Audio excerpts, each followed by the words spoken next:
नमस्कार दोस्तों, रंजना भक्ति चैनल में आपका दिल से स्वागत है। दोस्तों, आज मैं बात करूंगी गुरुवार व्रत के जो 10 जरूरी नियम हैं उनके बारे में। दोस्तों, आज आप जानेंगे कि गुरुवार व्रत के दौरान ऐसे कौन से कार्य हैं जो हमें नहीं करना चाहिए। जो हमारे मन में हमेशा नए व्रत करने वाले हैं उनके मन में जो प्रश्न आते हैं, तो उसी प्रश्नों के उत्तरों को मैंने इस वीडियो में कवर किया है। तो दोस्तों, आज मैं बात करूंगी कि गुरुवार व्रत में जो 10 जरूरी नियम हैं उनके साथ कुछ ऐसे जानकारी जो आपके पीरियड से ज़रूरी है, पीरियड्स या मासिक धर्म से रिलेटेड है। तो उसमें आपको व्रत करना चाहिए या नहीं करना चाहिए, और अगर रहना चाहिए तो क्या व्रत की संख्या में वह व्रत भी जुड़ेगा। दोस्तों, उसके पहले थोड़े से बृहस्पतिवार व्रत के गुरु व्रत के बारे में हम थोड़ी सी जानकारी लेंगे। गुरु का व्रत जो है, गुरुवार का व्रत जो है वो गुरु ग्रह को मजबूत करने के बारे में होता है, भगवान विष्णु की कृपा पाने के लिए होता है। इसके व्रत करने से सुख समृद्धि की कोई कृपा की कोई कमी नहीं रहती है। आप विष्णु भगवान का व्रत करते हो तो खुद स्वतः माता लक्ष्मी की कृपा आप पे हो जाती है। आपको इसमें सिर नहीं धोना चाहिए और अत्यधिक पीली वस्तुओं का आपको इस्तेमाल करना चाहिए। वो पीली वस्तुएं मतलब आपके खाने में भी ज़्यादा से ज़्यादा पीली वस्तुओं का इस्तेमाल करना चाहिए, और वस्त्र भी आपको पीले ही धारण करना है। और इसमें श्री विष्णु जी की पूजा करते हैं। श्री विष्णु जी की पूजा में उसके साथ आपको केले का वृक्ष के भी पूजा करते हैं, उसके साथ साथ विष्णु जी के पूजन के साथ। और अगर आपके घर में अगर केले का वृक्ष नहीं है तो आपके घर में जो तुलसी का पौधा रहेगा, वृक्ष रहेगा, उसके इधर आप वो जो जल के लोटे में आप पूजा के लिए जो लोटा रखते हैं, उस जल को आप तुलसी माँ के वृक्ष में डाल के, मतलब केले का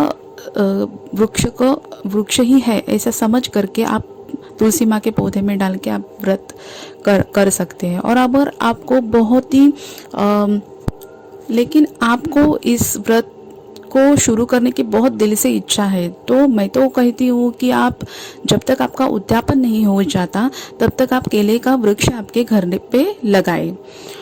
और ज़रूरी नियम ये भी है कि ये जो व्रत बीच में छूट जाता है तो क्या करें। तो जैसे कभी कभी तबीयत खराब हो जाती है तो आपका व्रत छूट जाता है, तो आप उसमें क्या कर सकते हैं। छूट जाता है तो उसमें कोई परेशानी होने वाली बात नहीं है, क्योंकि शारीरिक समस्याएं जो होती है हर सभी को आती है। तो 1-2 गुरुवार अगर छूट जाते हैं तो कोई बात नहीं है, आप अगले गुरुवार से वो कंटिन्यू कर सकते हैं। इसका कोई कठोर नियम नहीं है, जैसे कि 16 सोमवार का होता है, और इसे आप कंटिन्यू कर सकते हो शारीरिक समस्या अगर आपको होती है तो।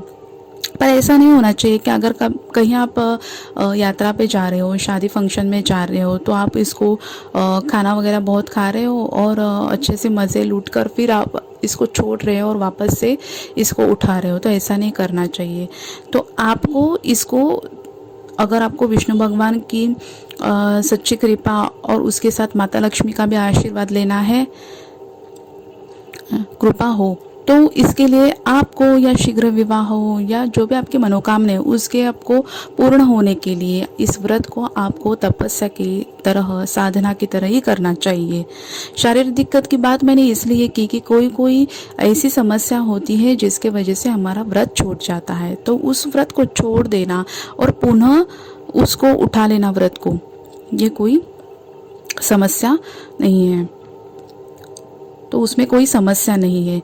सुबह में हम जब व्रत करते हैं तो चने की दाल, गुड़, मुनक्का वगैरह चढ़ाया जाता है। तो बहुत सारे महिलाओं को यह प्रश्न होता है कि सुबह में जो चने की दाल चढ़ाए थे वो प्रसाद के रूप में हम ग्रहण कर सकते हैं क्या? तो नहीं, हमें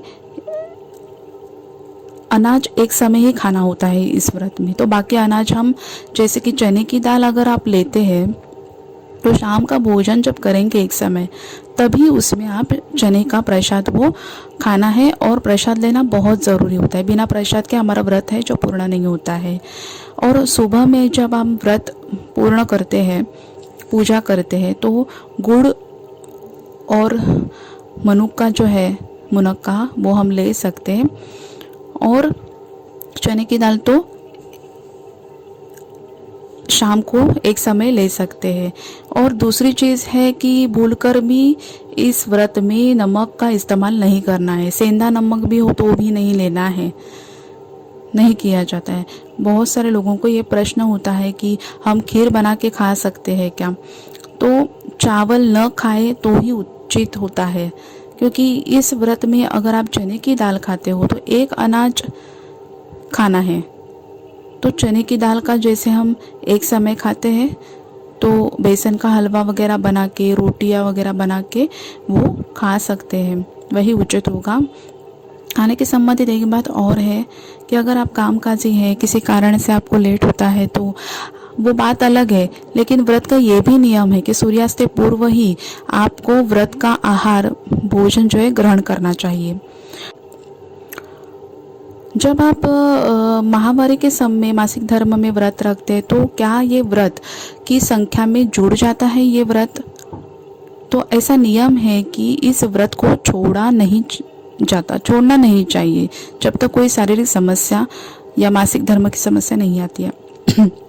तो इसी दिन भी आपको व्रत छोड़ना नहीं है, व्रत रखना है। इसके व्रत की आपकी गिनती होती है आपके व्रत में, तो आपको कम से कम भगवान विष्णु को किसी और से भोग लगवाना चाहिए, तो ये उचित रहेगा। अगर आप पूजा पाठ नहीं करवा पाते हो या भोग नहीं चढ़ा पाते हो तो मन में स्मरण कीजिए भगवान विष्णु को, और किसी भी शारीरिक चेष्टा के बिना आप ये व्रत कर सकते हैं, तो आपका ये व्रत पूर्ण होगा।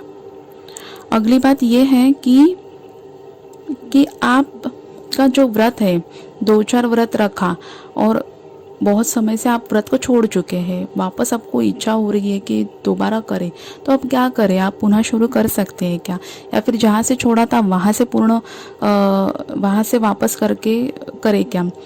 तो आपने जहाँ पे छोड़ा है वहाँ से उठाने के बजाय आप वापस पुनः अच्छा दिन देख के शुभ मुहूर्त पर ही वो गुरुवार का व्रत शुरू कर सकते हैं।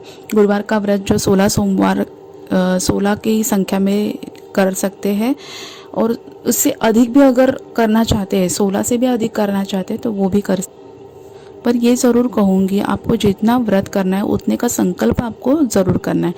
आपको जितना भी 16 का करना है या 16 से अधिक करना है, 1 साल का रखना है, 2 साल का रखना है, तो उतने साल का भगवान से संकल्प ज़रूर करना चाहिए, क्योंकि संकल्पित होकर ही व्रत करना चाहिए, तो ही हमें उस चीज़ का, व्रत का फल प्राप्त होता है।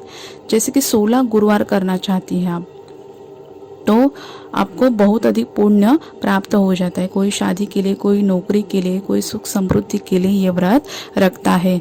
खास करके मीन और धनु, इस राशि के जो गुरु है, राशि के स्वामी हैं ये गुरु बृहस्पति देव, तो ये 2 राशि वाले तो विशेष करके ये व्रत तो रखते ही है, और इन्हें अगर ये लोग मीन और धनु वाले अगर करते हैं तो उनको विशेष फल प्राप्त होता है। तो अगर ये चाहते हैं कि ये व्रत ना छोड़े तो आप क्या कर सकते हैं? 1 साल का संकल्प करके 1 साल का व्रत रखे, उद्यापन करें, फिर वापस 1 साल का संकल्प करके व्रत कीजिए, फिर उद्यापन कीजिए। ऐसे ही आप बार बार इसको संकल्प लेकर ही व्रत करें, और बीच में किसी प्रकार का संकल्प बिना लिए कभी भी व्रत मत कीजिए।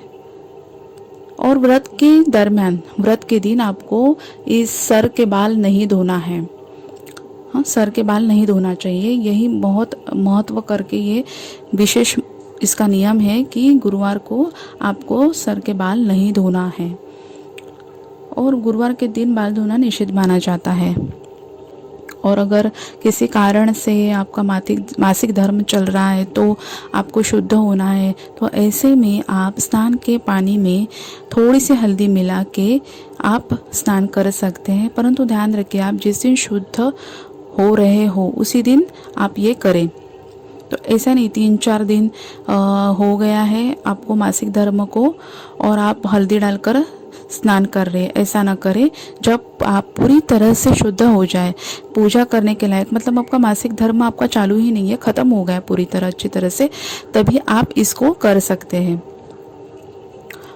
तो आपको आम दिनों में भी अगर आपको कहीं जाना है, बालों में तेल लगा हुआ है, बहुत कोई मजदूरी है, धुलना पड़ेगा बाल, तो ऐसे में आप ये हल्दी वाला उपाय करके, मतलब पानी में हल्दी डाल के बाल धो सकते हैं। पीरियड के कितने दिन बाद आप पूजा कर सकते हैं, इसके लिए एक सुंदर एक वीडियो हमारे इसमें संपूर्ण जानकारी एक वीडियो में दी गई है, वो आप देख लेंगे तो आपको पूर्ण अभ्यास हो जाएगा। अगर आपका मासिक धर्म है तो आप कब से पूजा करें, तो प्रायः शास्त्र में आप लिखा है कि 5 दिनों के बाद ही आप देव पितर कार्य करने के लायक हो जाते हैं, परंतु मैं जो स्वयं कार्य नहीं करती वो आपको भी सुझाव नहीं दूंगी। 7वें या 8वें दिन ही देव पितर कार्य को शुरू करती हूँ, तो आप भी 7वें 8वें दिन ही पूजा करना, यही मुझे उचित लगता है। और अगर किसी महिलाओं को बहुत ज़्यादा दिन मासिक धर्म का स्राव रहता है, तो आपको जितने दिन का मासिक धर्म चालू है वो पूरा, ऐसा कोई नियम नहीं है, जितने दिन चलता है उतने दिन आप देव पितर कार्य करने के लायक नहीं है। तो आपको इस बात का ज़रूर ध्यान रखना है। भगवान को भोग लगाते समय आपको ये ज़रूर ध्यान रखना है कि भगवान का भोग जो व्रत के पुस्तक में लिखा है उसी को लगाना है। जैसे केले को भोग लगाना है, आपको खाना नहीं है, लेकिन परिवार के सदस्यों में बांट सकती है, दान कर सकती है, पर केला खाना नहीं है आपको। भगवान विष्णु को केले का भोग लगाने से वह अति शीघ्र प्रसन्न होते हैं। दूसरी चीज़ है, जो भी भगवान विष्णु को भोग लगाते हैं परिवार के सदस्यों को जरूर बांटकर खाए। व्रत की जो कथा है, व्रत कथा बृहस्पतिवार की, उसमें 2 कथाएं हैं। तो कई लोगों को यह प्रश्न भी है कि 2 कथाएं पढ़नी चाहिए क्या, तो हाँ, दोनों कथाएं पढ़नी चाहिए हमें। तो अगर सुबह में टाइम नहीं मिल रहा है तो शाम को भी आप ये पुस्तक पढ़ सकते हैं। वैसे दोस्तों, नियम के अनुसार तो सुबह ही आपको सारी पूजा और व्रत कथा और आरती करनी होती है। दोस्तों, गुरुवार व्रत और बृहस्पतिवार व्रत से जुड़ी हुई ये सारी जानकारी मैंने जो इस वीडियो में दी है, ये आपको पसंद आई है तो लाइक करें, शेयर करें और कमेंट में श्री हरि विष्णु जी के जयकारे लगा दीजिए। और कमेंट में नेक्स्ट वीडियो आपको कौन से टॉपिक पर देखना चाहते हैं ये मुझे अवश्य कमेंट करके बताइए। धन्यवाद।